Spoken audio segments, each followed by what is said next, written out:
Belanda kena menang malam ni. Kalau tak nak, bungkus awal.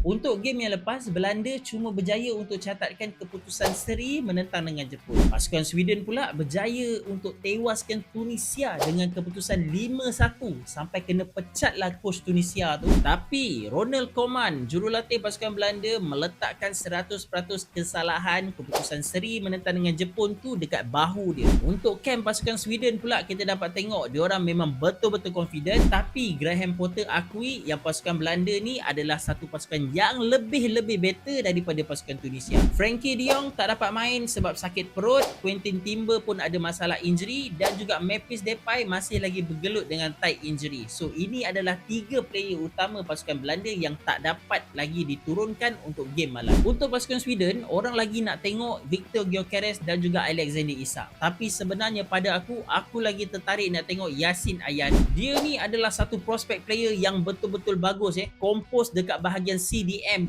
dan berjaya untuk build up play daripada bawah untuk membuatkan serangan daripada wing dan juga daripada tengah kepada Alexander Isak dan juga Viktor Gyökeres. Secara keseluruhan, lepas game week pertama hari tu, aku nampak pasukan Sweden nampak lagi kompos lah daripada pasukan Belanda.